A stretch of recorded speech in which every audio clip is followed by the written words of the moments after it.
Breaking news tonight, the triple storm threat. Tornadoes touching down right now as Tropical Storm Arthur charges inland. A possible twister in Alabama as warning sirens blare across the Midwest. And down south, Tropical Storm Arthur barreling across the Gulf. This car swept out to sea. Plus wildfires exploding, a doorbell capturing this home up in flames, and the inferno outside of Miami. Bill Cairns tracking it all. The new twist in the Luigi Mangione murder case, the alleged killer now planning a psychiatric defense. Does this mean he admits he did it? The unbelievable rescue mission after a private jet crashes on a Texas highway. Incredible video of drivers rushing to pull survivors out. What we know about the tech founder killed in the crash. Protesters tear gassed after a child is shot and killed by a police officer, responding to a shoplifting call at Walmart. What we're hearing from that devastated mother tonight. The shocking IVF mix-up, a couple who gave birth to a child that isn't genetically theirs, striking a deal with the biological family to keep the baby. And the massive security operation for the Knicks parade. Millions expected to cheer on the NBA champs. The major steps New York City is taking to keep everyone safe. Plus, the president just signing the Iran peace deal hours after the terms of the agreement are made public. What's inside? Top story starts right now.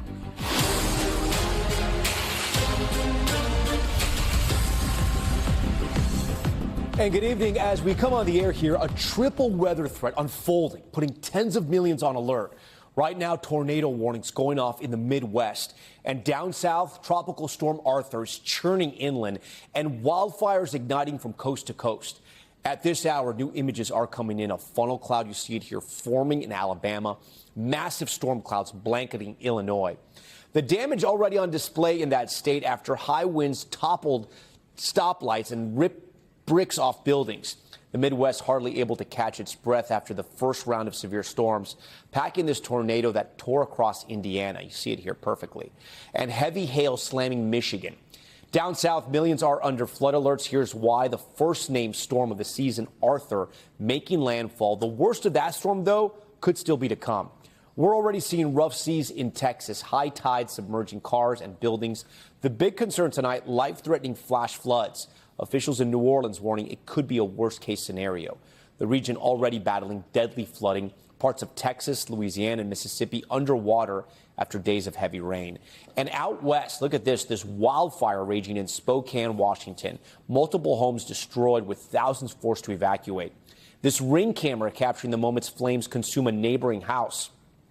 And on the opposite coast, a brush fire in Miami, burning thousands of acres. The air quality there worsening by the hour. From tornadoes to floods to fires, our Bill Cairns standing by and, tracking this triple threat. We want to begin tonight, though, in Chicago with those severe summer storms taking aim. Our Maggie Vespa is there, and Maggie, we can see some of that mess right behind you. Right. Yeah, Tom, exactly. I mean, damage on display really across the region. Look at how massive this tree is, ripped out of the ground by its roots. I'll walk along it here. You can see how huge it is. And we've been talking about more tornadoes, more warnings, more sirens going off across the region, basically more violent storms firing up as we speak. It be looking like it's on the ground. Tonight, an apparent tornado in Alabama. And sirens sounding in central Illinois. Emergency managers there confirming a tornado just north of Springfield. Devastating storms from Chicago with downed trees blocking roads and littering parks to rural Illinois where pieces of this brick storefront crashed to the ground. It's bad. Holy crap! Severe weather wreaking havoc far and wide this week with new video showing an apparent twister tearing through Indiana. In Texas, rescue crews driving through high water after deadly flooding near San Antonio. Here, a car poking out from floodwaters in Mississippi. First responders pulling people out just in time. As Tropical Storm Arthur churns off the Gulf Coast, preps are underway in New Orleans with 2 people already reported dead in Louisiana because of flooding. It could be a worst-case scenario. Elsewhere tonight, wildfires rage on both coasts. This Ring camera video showing flames just feet from the owner's house, with multiple homes already destroyed and thousands ordered to evacuate in eastern Washington. While in Florida, wildfires burning near the Everglades, closing roads around Miami. A devastating roundup of severe weather impacting millions coast to coast. Maggie Vespa joins us once again from Chicago. And Maggie, we're hearing more tornado sirens going off across Illinois. Yeah, Tom, that's right. We've been talking to our climate team here in the last few minutes, and basically multiple sirens going off in cities kind of around Springfield, the state capital, and then down south of Champaign. So we're talking about like the heart of the state, the middle of the state, rural areas, but definitely pockets of population there. So a lot of people across Illinois and frankly across the Midwest just bracing for more violent storms tonight, Tom. Okay, Maggie Vespa, you and your team stay safe out there. As Maggie mentioned, Tropical Storm Arthur, the first named storm of the Atlantic hurricane season, making landfall along the Texas coast today. NBC's Ryan Chandler joins us tonight from Galveston, Texas. Ryan, this is the first time we're getting a look at your shot there. We can see some of the flooding behind you. Parts of Galveston already feeling what this storm is bringing? That's right, Tom. This scene really speaks for itself. Look at this neighborhood here after Tropical Storm Arthur rolled through Galveston earlier today. The only entrance into this neighborhood covered by inches of water. If I were to step a few feet this way, I wouldn't be able to stand anymore, Tom. It's water as far as the eye can see. Part of this is storm surge. This part of the island doesn't have Galveston's iconic protective seawall, so when the tropical storm pushed all of this water in, it had nothing to stop it. It's also just retained water from so much rain that came through the night and through the afternoon. It's nice skies now, but it is looking ominous in the horizon as we prepare for possibly more rain to add to this water tonight, Tom. And then, Ryan, while you're out there, the Gulf Coast has dealt with flash floods for days. How are officials preparing for what may be a more dangerous tonight with those torrential rains? Well, the answer to that, Tom, depends on where you are on the Gulf Coast. Here in Houston, I think it's actually a story of optimism. Most of the rain from this system actually hit in the Gulf, not on land. So the forecast that we had here were more pessimistic than the reality that we had. Now, if you're in central Louisiana or farther east along this storm's path, we know that officials in Louisiana are prepping sandbags, worried that they could see flooding like this, warning everybody to stay off of roads that will inevitably be flooded, stay out of the ocean at all costs as we're still seeing some rough seas. It's part public preparation and personal responsibility to keep everybody safe, Tom. Okay, Ryan Chandler for us there in Texas. Ryan, we thank you. I want to get right over to NBC News meteorologist Bill Cairns, who's tracking all of this for tonight. Bill, you've got a lot to cover there. Yeah, we got the tornadoes ongoing. We've had, obviously, the problems with all the fires out there, too. We did have one reported tornado in a spot we weren't really expecting earlier today, and that was in areas of Alabama near Enterprise. It was captured here over the highway. It did not do any significant damage, but you can see the lowering there of the base down there, and we did get some confirmation that actually was on the ground for a brief period. This was just a thunderstorm that just rolled in right off the water and sparked up into this stronger storm. Now, as far as Arthur goes, from the Hurricane Center, the latest information is that it's in between Victoria and Houston. The thing to notice, all the heavy rain well to the east of the center, and you can see where it's heading. All the rain is heading up into Louisiana. So if we're going to get problems tonight in Baton Rouge or in New Orleans, it's going to be during the overnight hours. And then tomorrow, we're going to take that threat into areas of Mississippi, Alabama, maybe even eventually Georgia. Some areas of Mississippi already picked up 8 inches of rain this week, and they could get another 3 to 6 inches tomorrow. So that's why you can see we've already have problems with river flooding and flash flooding. We could deal with even more. And then as far as the areas of greatest concern, the next 3 days, this area's maroon is the biggest problems. Now let's turn to that tornado threat, because we do have active tornado warnings out there right now. We have one right along Interstate 57 here. This is in central Illinois, heading for the Charleston area. We have another big thunderstorm up by Decatur, Illinois. So we'll continue to watch these. We haven't had what we feared so far, like the big long track tornado on the ground. It's still possible, but it hasn't happened yet. We do have tornado watches that are going to be up for a long time, well after the sun sets. Indianapolis, your tornado watch goes until 1 a.m. in the morning. St. Louis, you're till about 10 a.m. or so. And I think the St. Louis area, you got it roughly about 2 hours until those storms will arrive right over the top of you. And if we do get those areas of tornadoes in rotation, we'll obviously be watching this area, pretty much Interstate I-70 up towards Decatur and Indianapolis. This is still the area of greatest risk, even as we go throughout the overnight hours. And then tomorrow, we're not completely done with this. We're going to have isolated severe storms from areas of the mid-Atlantic into northern New England, all the way back down through Virginia. So, Tom, as we mentioned, there's a lot going on. Those fires, too, have been really horrific in so many areas. You saw the flames and the pictures and the smoke near Miami. I mean, that has been incredible. Yeah, what more can you tell us about those raging wildfires? Because we are tracking them sort of coast to coast, Miami and in Washington.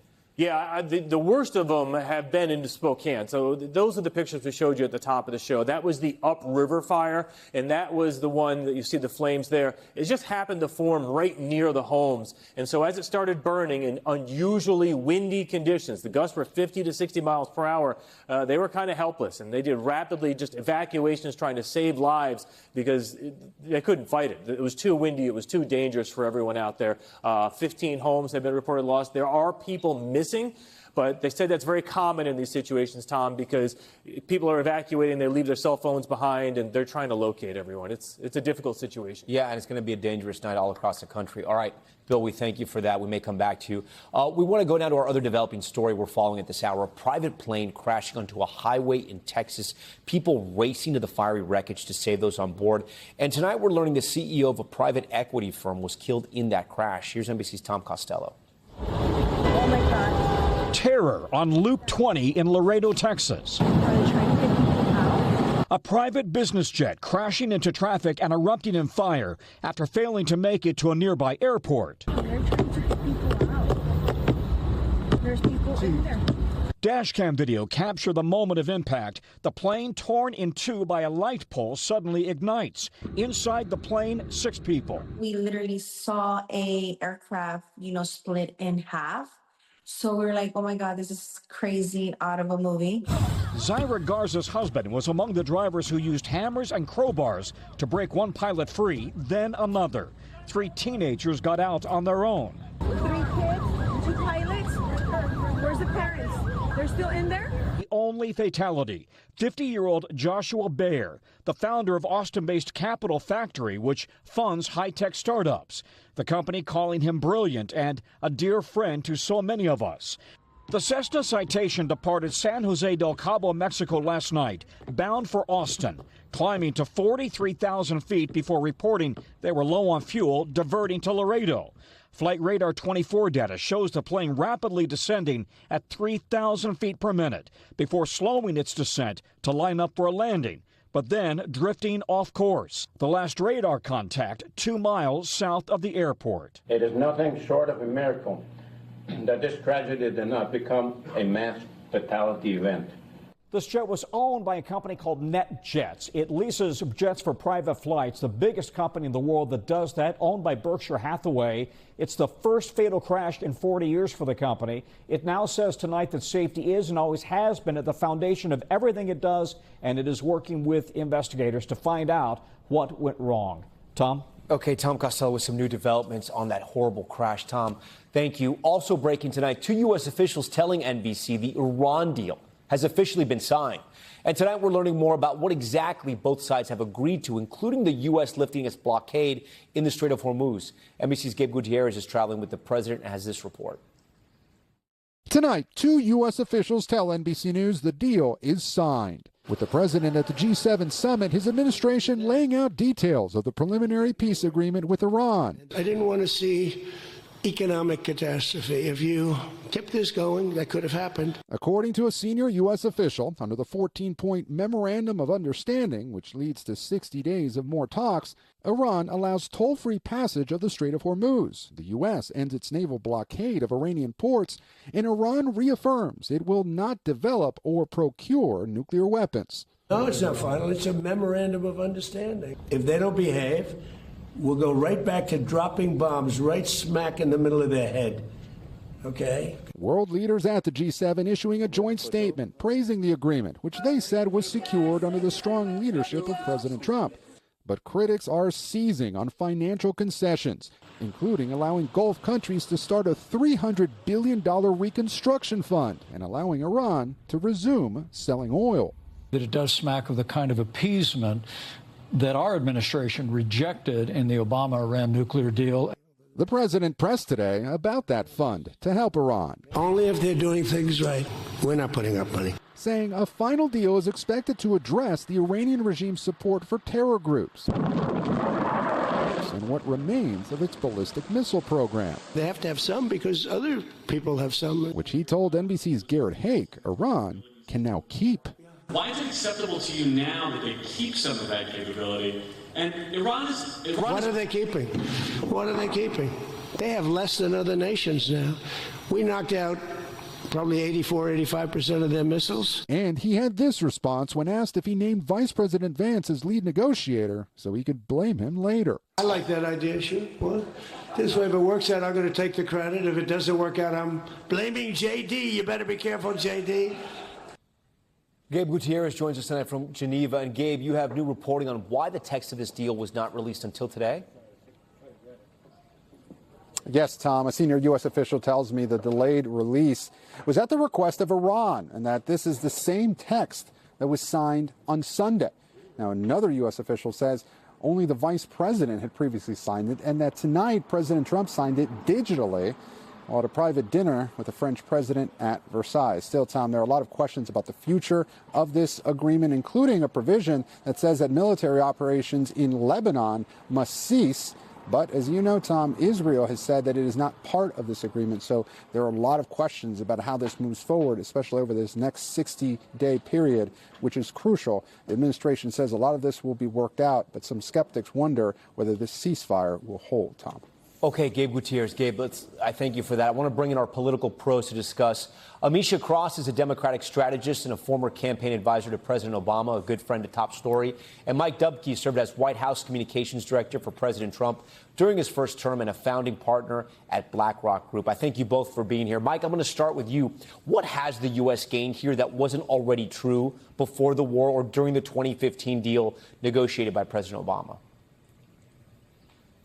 Well, I think what they've gained here with this, especially on the domestic front, at least from the recent time, is that we've got gas prices coming down, and we've got a world leaders circling around President Trump at the G7. What we don't have is a number of concessions that were made prior to early February, and we're still trying to work all of those out as these details come out. But the main goal here, domestically at least, was to have a cessation of the hostilities so that we could move forward into and lowering gas prices for the American consumer. But Mike, I get that, but the gas prices were low before the war. So it's essentially, what did we gain from this war with Iran? I think what we gained in terms of on the battlefront, we decimated their Navy. We took their military stockpile down, especially on ballistic missiles. We disrupted their ability to fund Hezbollah, Hamas, and the Houthis. And we disrupted what has been a terror regime since 1979. So if you look at what the president started with in 2020, with the killing of Soleimani, that might have been strike one. Strike two was probably the bombing last year of the nuclear facilities, and this hostilities, this conflict that started in February is strike three. And I think that's what the president would outline is how we have moved this, how we have moved our mission forward in terms of stopping Iran from being a center of terror for the world. Yeah. Amisha, what do you say to all that? Well, this is an example of the president starting a fire and then trying to extinguish the one that he started. Last I checked, President Trump still doesn't call this a war because a war would mean that he would need congressional approval and authority to go about his business. He has called this everything but a war up until this point. And I think that, you know, to the point that you made just a moment ago, gas prices were not up before the war started. So him trying to level them off, again, based on something that he started, puts us in a different place. But moreover, I'm concerned with the fact that not only was Israel not at the table, what we do know is that they are not a good faith partner in this. A ceasefire has not occurred anytime President Trump has called for one, and I don't think one's going to occur now. In arguing that we are not going to be paying Iran is absolutely ridiculous when in the agreement itself there are payments that have to be made in large part because of the infrastructure issues that were created by the bombings that literally destroyed civilian life. Mike, a person close to the White House told NBC this deal is, quote, and I'm reading from our notes here, embarrassing for the president because the Strait was open before this war started, as we all know. And some of the more complicated terms, they still have to be worked out, right? So how does the president convince Republicans that this is a good call to give some concessions to Iran and lift the U.S. blockade? Well, Tom, this really goes back to what I started with. I think in terms of convincing Republicans, it's going to be about getting back to a level of our economy being able to function again. So, I mean, just pure politically, pure power politics, I think that's what he's going to explain. But this is what he needs to talk about. And I think this is where we differ on this. This is not money coming out of the United States. That in terms of the monies that are going to be loosened and the waivers that are going to be given for oil, that is Iranian money that is not U.S. funds. And the monies that will be earned for the sale of Iranian oil will be to rebuild the country. So I think he's going to focus on those. The things that are going to be concerning to Republicans, however, is the situation in the Strait of Hormuz and the overall lifting of sanctions that have been in place for a number of years and really have brought the previous regime, with the protests that happened in January, brought them to a brink but didn't push them over the edge. The one difficulty we have here, the United States, in facing off with Iran, is that the Iranian regime does not care about its people. And it is very difficult to negotiate with a regime that doesn't care about the 93 million citizens that live within their borders. That's a great point, Mike. Amisha, the president promised the world, and more importantly, the people of Iran, that they would stand with the Iranian people to topple the regime. That has not happened here. You have a new Ayatollah, and yes, maybe they have the guy behind the guy behind the guy who is leading Iran now, but it is still the same Iranian regime. The people are still oppressed, and really the future is still bleak over there. Well, it was a PR campaign. Again, when Trump initiated this war, he was trying to find a way to get people to stand beside him, as he knew that it was an unpopular war here in America. So he touted regime change. At the end of the day, he has since walked that back multiple times about his own concerns of regime change, and that not being one of the reasons. So will Donald Trump please stand up? Was it regime change? Was it not regime change? If it was regime change, guess what? We're still stuck with the same regime. There was never a plan to actualize regime change. And as we all know, the history of regime change wars led by America has, quite frankly, been really, really disappointing. So it was never a good idea to begin with. But he lied to the Iranian people. There was no regime change. We know that individuals stood out and held signs, and they were very excited to not have such a demonstratively poor regime, basically hurting its people. And that was one of the reasons why they thought that there was another future on the other side. That has not happened. And it was never, quite frankly, the intention of this president. It was PR from jump. Okay. We thank you for that, Amisha. And Mike, thanks for being here tonight. We're going to have to leave the conversation there. We'll have much more. The outrage in Mississippi after a 1-year-old baby was shot and killed by police who were called in for an alleged shoplifting at Walmart, what the mother of that child is now saying. The risky legal move from Luigi Mangioni's defense team preparing to use a psychiatric defense in his upcoming state murder trial. Our Danny Savalas with how it's shaking up the trial. We're back now with the surprising new developments in the case against Luigi Mangioni, the accused healthcare CEO killer. A judge today saying the defense team will pursue a psychiatric defense, which experts say effectively concedes he pulled the trigger. Stephanie Gosk explains the risky new legal strategy. A bombshell in New York State Court. The judge in the case announcing that Luigi Mangioni's defense team is changing course, legally conceding their client did kill United Healthcare CEO Brian Thompson in Midtown Manhattan. It's no longer a whodunit. It's no longer did Luigi Mangioni kill Brian Thompson. It's he killed him.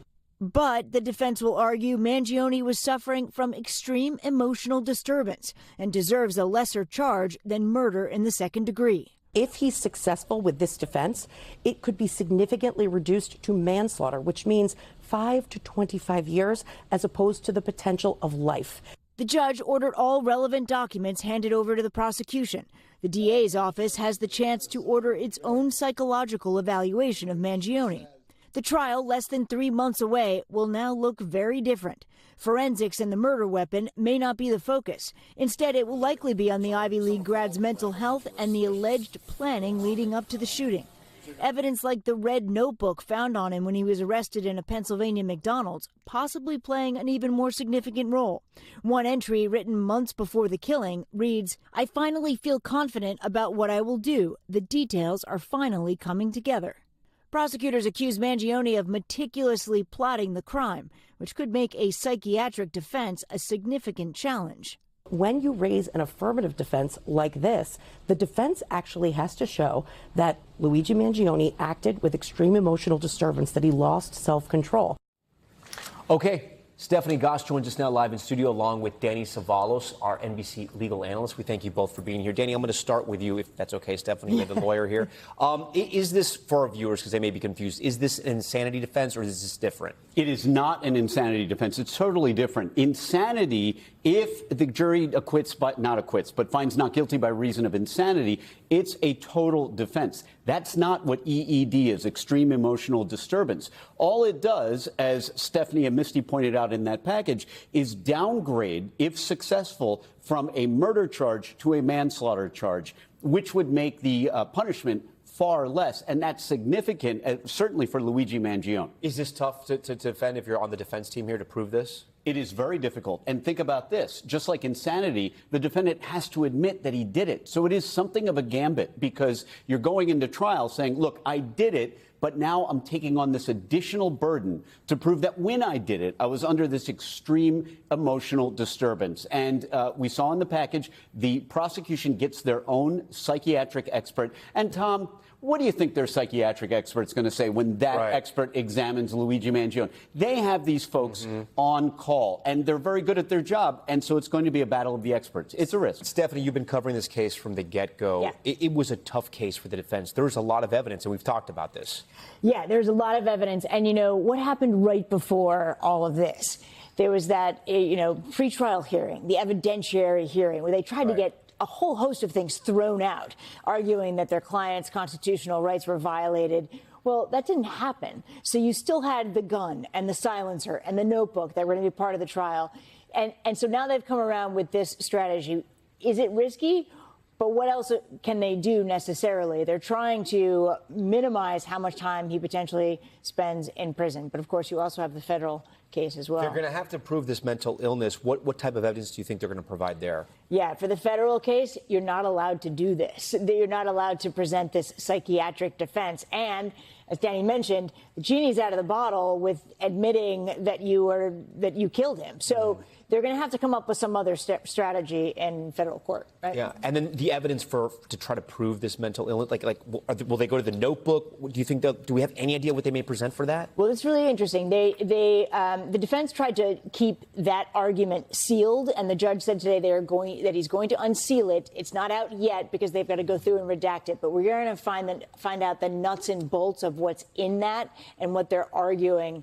And it could be pretty revelatory. Danny, if you're working with the prosecution, how do you use this to your advantage? Well, first, you're delighted because you know you're going to get a conviction of at least manslaughter. That's the best Mangione can hope for. So you're happy about that. He's going to prison no matter what now. If he uses this defense, this affirmative defense, then it's virtually a foregone conclusion that he will go to prison. If you're the prosecution, you line up your forensic psychiatric expert, you get ready for that part of the battle, but you know that you've already gotten to conviction lane. And by the way, I just want to say that this is not a risky move for the defense. I understand it's a bit of a gambit in that you have to convince the jury that he did it, but you have to prove something else in addition. Sometimes the defense doesn't have a lot of options. The defense here has done a magnificent job of chipping away at the case through pretrial motions. But I think many suspected that as we got closer to trial, still with all the evidence against him,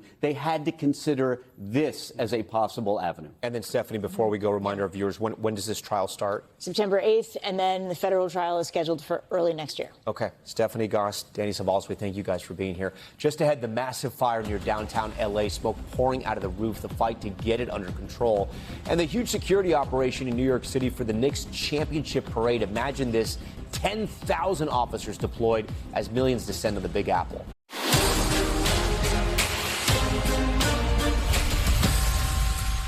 We are back now with the dramatic sentencing of the Gilgo Beach serial killer. Emotions running high inside court as the victims' families and even the judge delivering scathing messages to the killer's face. Our Emily Aketa was there. Tonight, the Gilgo Beach serial killer coming face to face with his victims' families. I'm responsible for what was said in this room today. The words I would say have no meaning. Rex Heuermann was sentenced in New York to multiple life terms without the possibility of parole after admitting to soliciting sex and strangling 8 women to death between 1993 and 2010. At least 8 that we know of. Are you at least a little bit sorry for that? Yes? Yes, I am. The victims' loved ones in the courtroom. That pain is unbearable. And confronting the hulking New York City architect who lived a double life through tears. Rex Heuermann did not just take my mother's life. He stole an entire lifetime of memories that me and her never got to make. Today would have been Jessica Taylor's 43rd birthday. You thought you took her voice, but you didn't know that she had people who loved her. You hunted her, and I hunted you. Heuermann's sentence marks the final chapter in a killing spree that terrorized Long Island, New York for decades. Investigators arresting him in 2023, using cell phone data and DNA from a discarded pizza crust to help link him to the murders that he now will sit behind bars for. You've been described as a very big man, but you're a disgusting and despicable small man, if you're a man at all. And you're a coward. Get him out of here. There are still some unsolved killings near Gilgo Beach, which the district attorney vows to continue to investigate. Tom? Emily Aketa with those moments there in court. Emily, thank you. We're going to turn out to Mississippi, where protests are growing and a family is demanding answers after police shot and left a 1-year-old child dead. Here's Valerie Castro. Growing outrage tonight over the death of a 1-year-old at the hands of police. Protesters met with tear gas outside the Mississippi Walmart where the incident took place, demanding justice for Cohen Wiley. According to investigators, the shooting on Sunday happened when Senatobia police responded to a shoplifting call involving 2 adults and a child. One witness telling a local reporter of the 2 adults, one was carrying the boy, the other a box of diapers. Policeman shot, open fire in a public setting over allegedly some Pampers. Authorities say the adults, now identified by the family's lawyer as the boy's mother and her friend, tried to get away, driving toward and nearly hitting an officer. Another officer then firing at the car. The boy's mother says she tried to communicate to police that a child was in the vehicle. I raised my baby up trying to show them that he was in the car. By the time I set my baby down, it was like 3 to 4 shots. One of the shots hit him in his rib cage, and the other shots hit her in her arm and her thigh. Cohen was pronounced dead at a hospital while the driver had critical injuries, according to the Mississippi Bureau of Investigations, which is now handling the case. To make no mistake, this is a very tragic situation. I would ask that the public maintain patience as much as possible. And I know this is a very frustrating time, but maintain patience as this process is done. Attorney Ben Crump now representing the family and saying in a statement, "We intend to seek justice for baby Cohen and the life that was stolen from him." Protesters now calling for accountability and transparency. So they're just questions that need to be answered, video that needs to be reviewed, and to actually see what it says. Go with the evidence. Senatobia police did not immediately respond to a request for comment on Tuesday, but on Sunday, the police department posted a statement on Facebook saying in part that it was committed to full transparency. The city of Senatobia says the officer involved in this incident has been placed on administrative leave while the state continues their investigation. Tom? Valerie Castro, good to see you. Now to Top Stories newsfeed. We start with an update on the devastating B-52 bomber crash in California. Edwards Air Force Base releasing the names of the 8 crew members who died. You see them right here. They died when their jet crashed shortly after takeoff on Monday. You can see their names and their faces on your screen. The oldest person on board was 53-year-old Gregory Watson. The youngest, 32-year-old Jeremy Smith. The investigation into what caused the crash is still underway. Crews battling a massive fire at a commercial building near downtown L.A. Aerial photos show the massive black smoke pouring from the roof. Residents ordered to shelter in place and close their windows and doors. No word yet on any injuries there. And several people arrested in Atlanta as huge crowds showed up at an event for influencer Kai Cenat. Video from above shows the size of the crowd. Look at that. This is outside Atlanta's State Farm Arena. It was part of Cenat's Streamer University program. The scene outside got so rowdy it had to be canceled and rescheduled for tomorrow. Okay, now to the massive security operation for the New York Knicks championship parade. The NYPD is deploying the largest number of police officers ever to a planned event. Here's NBC New York's Andrew Siff. Making a choice isn't easy, especially when the choice is family commitment or the Knicks parade. Tomorrow's my daughter's graduation, but I'm going to try to make it happen. What's your plan? How can you do both? Oh, I'm going to go. The moment they call her name, I'm out. It's a sign of the times, a championship parade like none other in recent memory. The route may be familiar, up the Canyon of Heroes, beginning at 10 a.m. from Battery Park up to City Hall. But the size? We are preparing for enormous crowds in Lower Manhattan, with attendance expected to be in the millions. The police commissioner announcing today unprecedented manpower. The largest deployment for a planned event in NYPD history, with more than 10,000 officers. All attendees will be screened with metal detectors. Enclosed viewing pens open at 6 a.m. No backpacks or bags, no glass or metal bottles, no umbrellas, no strollers, and no coolers. It may rain a little bit. Totally fine to bring your ponchos, totally fine to come there with your friends. The advice is arrive early. But how early? Some fans don't even want to say. Are you going to the parade? I will be going to the parade. What's your strategy? When are you getting there? How are you going to do it? I don't want to expose my strategy, but it'll be very early. Barricades are up along Broadway. The Knicks, riding in some 50 floats and vehicles, will be cruising along this route. And City Hall is building a stage and setting up chairs for the noontime keys to the city ceremony.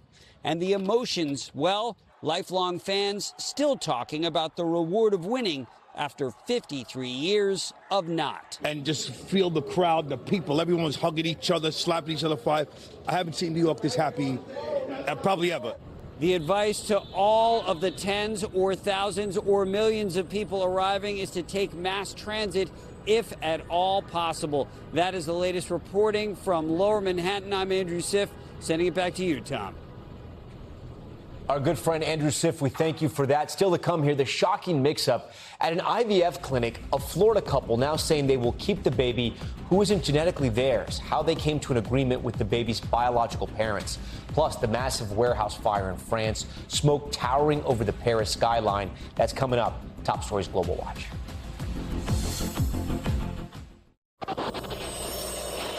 That at Top Stories Global Watch, and we start with a Russian artist who used his work to criticize Russian leader Vladimir Putin, now found dead in his home in Poland. Police say Robert Kusakov was shot and killed at close range. 2 Belarusian citizens were arrested in connection to the shooting. Prosecutors have not attributed the killing to Moscow. And a massive fire erupting at a warehouse near Paris, a huge pillar of thick black smoke rising over the Paris skyline. The blaze erupting in a suburb on the outskirts of the city. More than 100 firefighters rushed to the scene. Luckily, no one was hurt. The site housed several furniture and equipment companies.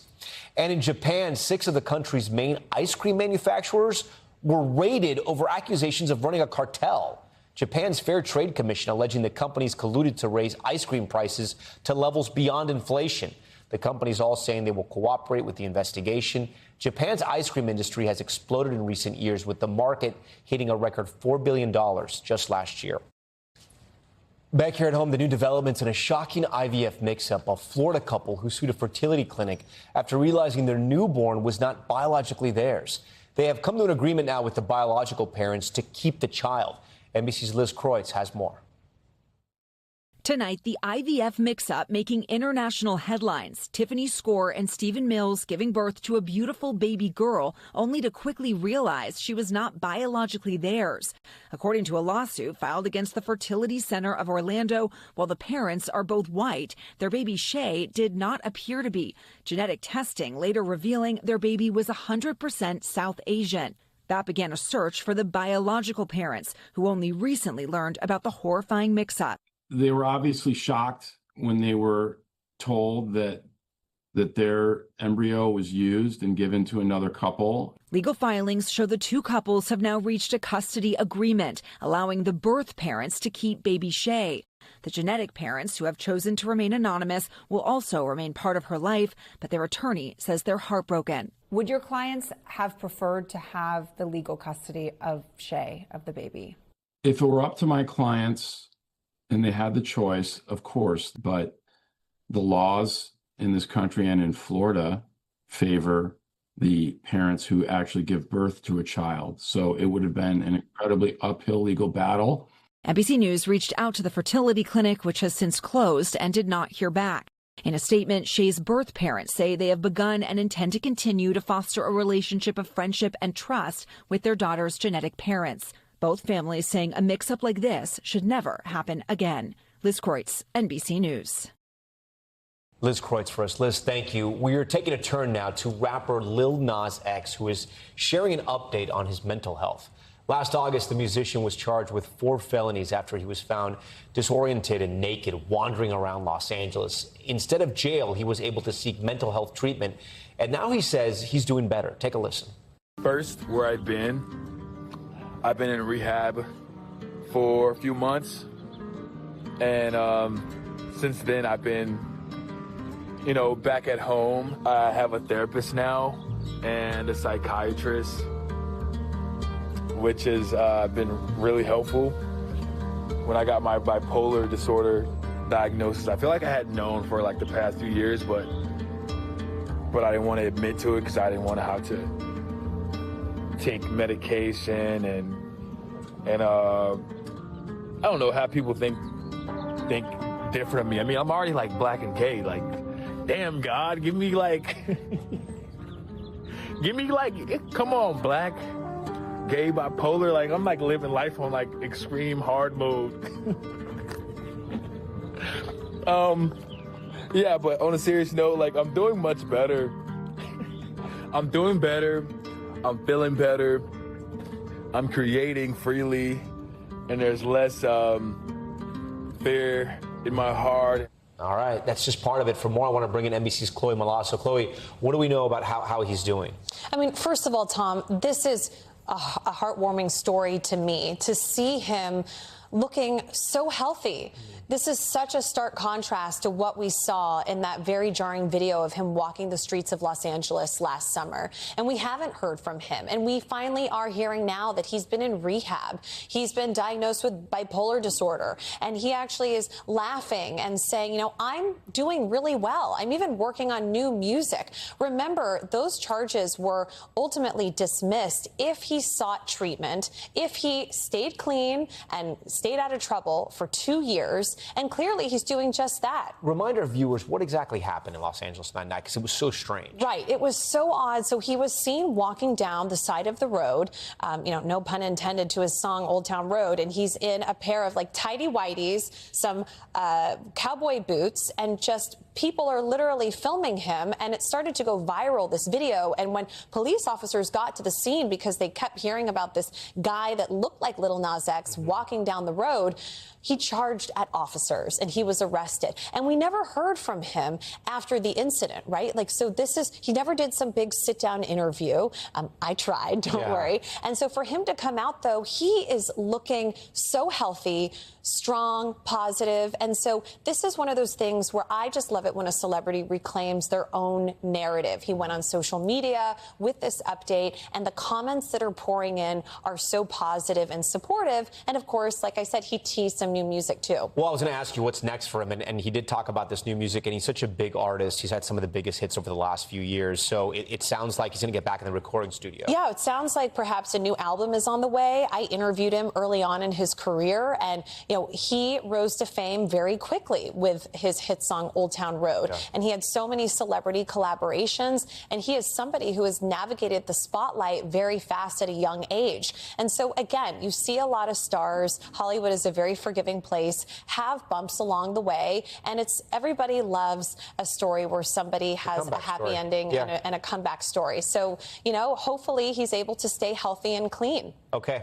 Chloe, so great to have you here. Thank you for being on Top Story. When we come back on the broadcast, monkey on the loose in Florida, landing in the backyard of a familiar face right here at NBC News. That's next.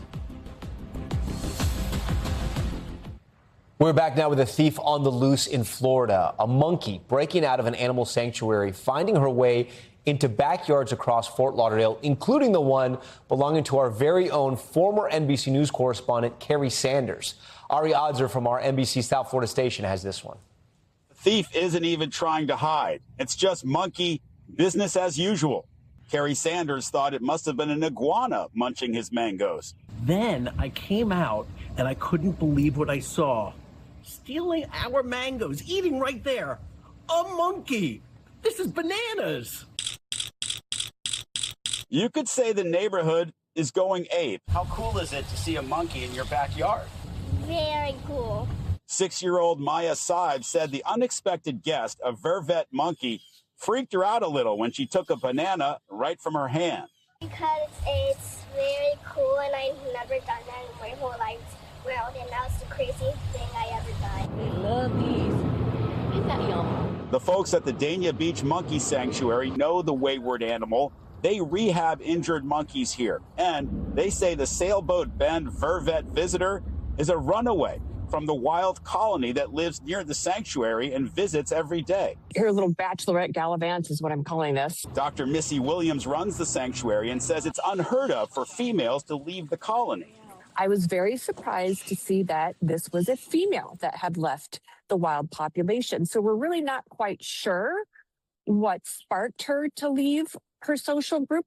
She left her prime mates for the single life. So I think the big question is it just one or is there more? Is there a tribe? And my fear is if there are more, it will be monkey see, monkey do. And that does it for us. We thank you so much for watching Top Story. I'm Tom Llamas in New York. Stay right there. More news on the way.